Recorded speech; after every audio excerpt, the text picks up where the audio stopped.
Hello, good morning, everyone. Today is a bit unusual, but we are thankful that we're here. Welcome to the Aurum podcast.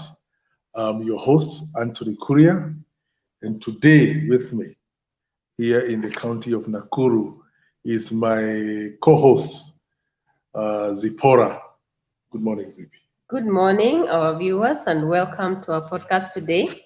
Today, like Anthony says, we are broadcasting from the county of Nakuru, so we are glad to move from Nairobi. Karibuni sana. All right. Today it's just the two of us. We've decided to start the month of June a bit differently, where we've decided to tour the county of Nakuru, and at the same time, because of technology challenges here and there, we decided let's do it together. But we still have very fresh stuff for you. Today, we want to discuss the issue of workplace experience. The issue is really to think about how do you create a conducive work environment.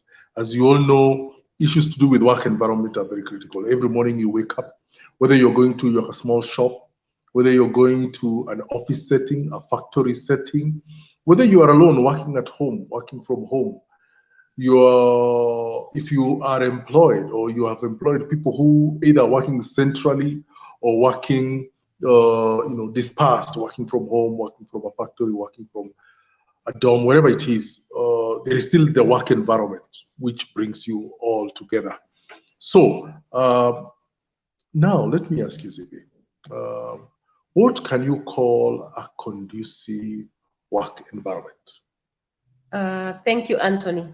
I think most of us are working in various places, whether it's in factories, whether it's in an office setup, whether it's in an informal setup.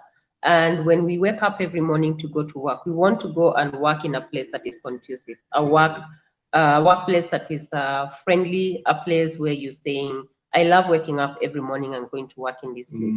And this is because a lot of times we spend most of our days, most of our hours at the working space.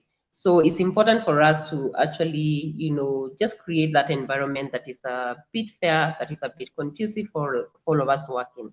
And when we talk about conducive work environment, it's more just an ensuring a comfortable physical space.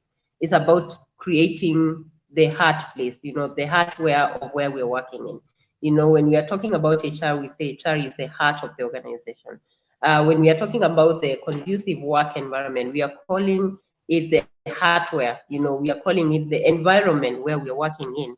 How do we make it conducive? How do we make it a place that, is safe for us to work in? It's a place where we say we are happy coming here every morning and spending the whole day here.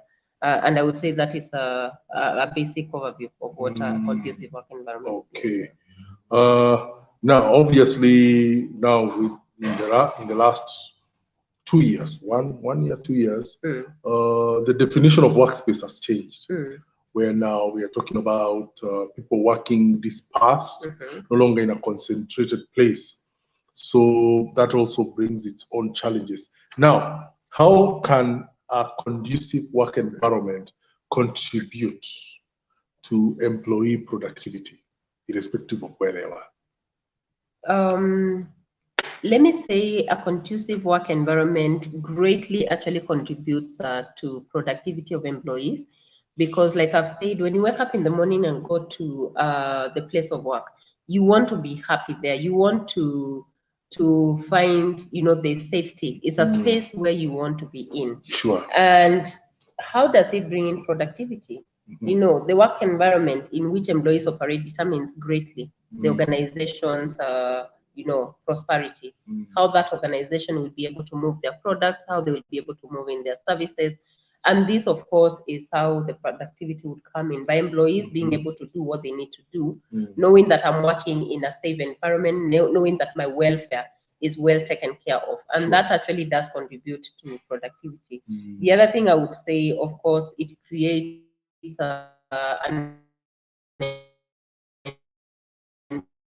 environment where it stimulates, creating that environment stimulates the employee to want to do a little bit more because they are happy, they are okay being here. And of course, an improvement of the work environment again also helps us create that environment where employees are able to do what it is that they've been engaged to do without having much of a challenge. So I would say it does create productivity, because employees are able to do what they've been engaged to do without worrying about their safety, without worrying about what will happen in the next moment. Just knowing that, you know, I'm able to do my duties well because it's a safe environment to work in. Yeah. So if I woke up in the morning, come to work, irrespective of how I come to work, we are presuming we're talking about a work environment that is considered it's like the pre-COVID kind of work environment where people are congregating either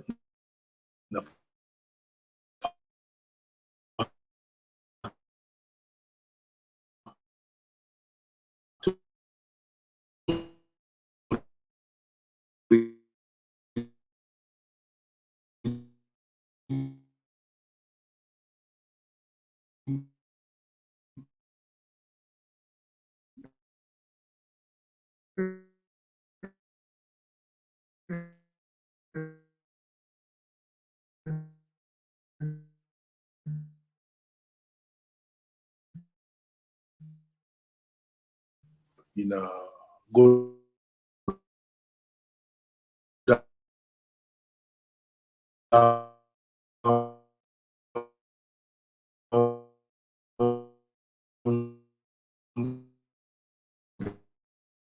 an office, in a school, wherever it is that they work.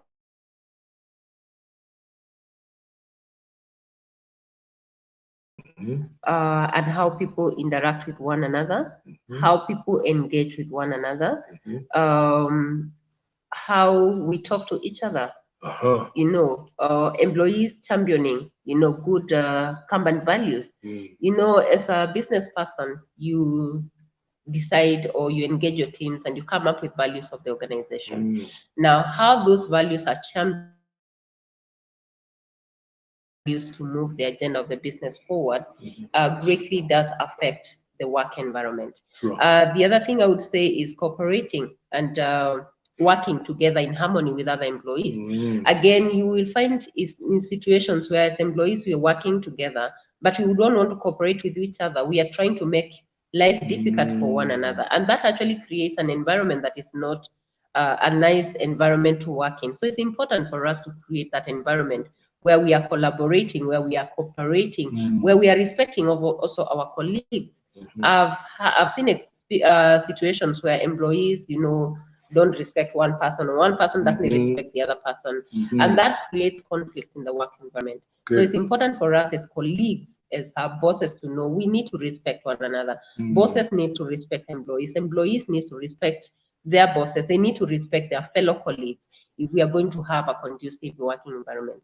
Of course, promoting also a health life balance when it comes to employees working.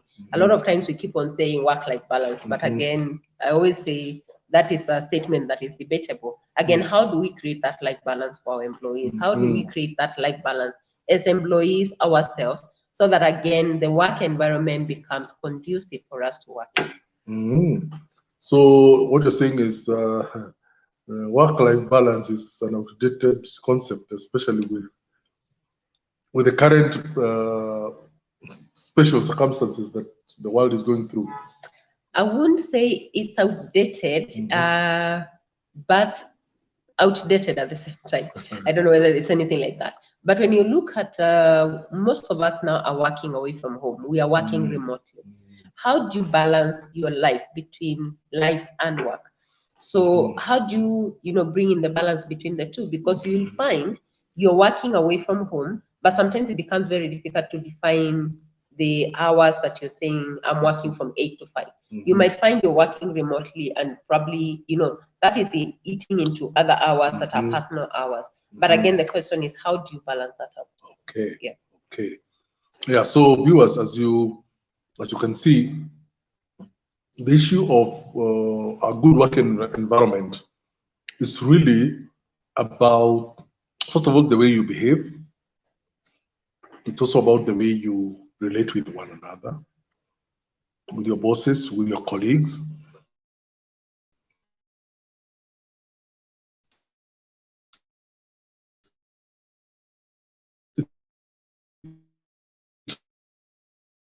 Also the atmosphere of respect and basically good manners with purpose. True. Where we all know what we are working for, because we can feel good, have good manners, talk nicely to each other.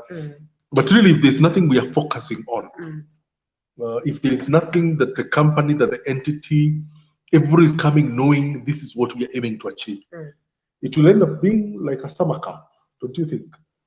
I totally agree. And I think that is one of the things that we keep on championing for business people, for HR professionals, for top executives. It's important for us to give our team members a common purpose, a common goal to work towards. Correct. Because if we don't do that, what happens? Employees end up feeling lost. They don't know what they're supposed to be doing. And the environment just becomes another very kind of laid back environment. It's a lazy environment. People are, are completely lost. And that in itself actually takes away what we're talking about here today, where we are saying we want to contribute towards that environment that is conducive, that is contributing to our own personal growth as employees. And how do we do that if we don't give our employees a common purpose? So it's important for us as organizations to champion and make sure our employees understand what it is that we are doing and where we are going. All right. Now, viewers, as you know, this Aram podcast, we always aim to give you the best when it comes to issues relating to the workplace. Today, our session will be a bit shorter than usual, so let me ask you the last question. What are some of the ways to foster a positive work environment? I think that's a good question. And there's a lot of things we can do to foster a positive work environment. And when I look at a simple thing like recruiting, which is not quite simple. When we go through the process of advertising, we go through the process of shortlisting, interviewing, and bringing everyone on board. How do we bring them on board? How do we onboard them? And this is the first place that would help us foster this positive work environment. By making sure we are onboarding our people well, by making sure they understand the environment they're working in, prioritizing the onboarding process and doing it well, training the new employees to understand what are the values of this. The word go, this employee actually understand what it is that we're supposed to be doing. The other thing is, of course, creating a comfortable working environment. And when I talk about a comfortable working environment, is giving the employees the tools they need to be able to do their work. Sometimes we do give employees work to do, but we make it difficult for them when we don't give them the necessary tools. So giving them the tools that they need to be able to do their work. Of course, conducting regular check-ins, and this is very important, and especially for those working remotely. How are you conducting your regular check-ins? Are you checking how your employees are doing? Do you know whether they are working or they fell sick while working away from home? So these are some of the things I think we can do to foster a positive work environment. The other thing, of course, is collaboration and good communication. We need to collaborate with one another. We need to communicate with each another, and not just communicating, but good communication with one another. And of course, facilitating opportunities for learning for team members. Okay. Now, today, our viewers, as you've seen, today we are doing it a bit short. As I said earlier, we've come to this newly minted city of Nakuru, where it's happening. It's happening, and weather has affected my beloved a bit, but she's fine. She said very clearly that simple ways to foster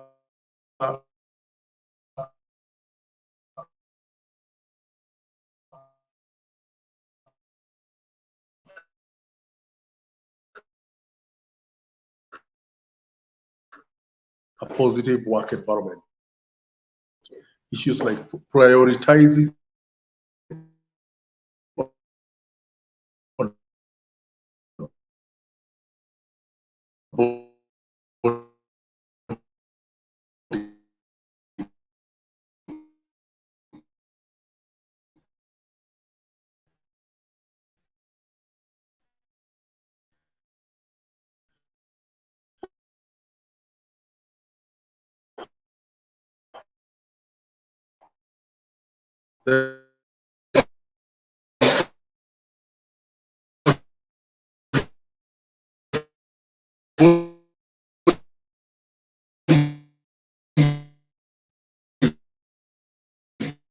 basically, how do you hire? Do you use shortcuts? Brought in to, to have a safe, as if it is internet connectivity, people are not quite there. Then there is the issue of encouraging collaboration and communication. Especially with this remote work environment, we must encourage collaboration and communication. Collaboration, teams have to work together. And finally, facilitating opportunity for learning. As you all know, we all have to learn. The 21st century workplace does not have a place where you earn your PhD, you are now a doctor, or you have your MBA, masomo iliisha. No, you've got to, it is changing so dramatically. You've got to get things up and running well. So with those few remarks, my co-host is back. She cleared her throat and she's feeling a bit better. Our time is almost up. Any final thoughts? I would say let's work towards creating that environment that is conducive for our employees and conducive for ourselves as business people, so that even as we foster into achieving our goals, it becomes actually easier to do that. I would say that we will have more discussions on this topic as we go along. Kindly tune in so that we can engage with one another. Thank you. Thank you. So today we have come to the end of our shortened podcast. We were unable to take your questions and all that, but this month of June we'll be discussing the workplace environment, and we'll still be meeting same time, same place, 9 in the morning every Saturday. We look forward to you sending your questions, your comments, any thoughts that you have. If you'd like to get in touch with us, you can get in touch with us through the contacts at the bottom of your screen. There is the phone number, there is the email, there is the LinkedIn and YouTube. All these channels are available for you to get in touch with us. But with that, we've come to the end of our podcast. Thank you very much for tuning in. See you next Saturday. God bless you.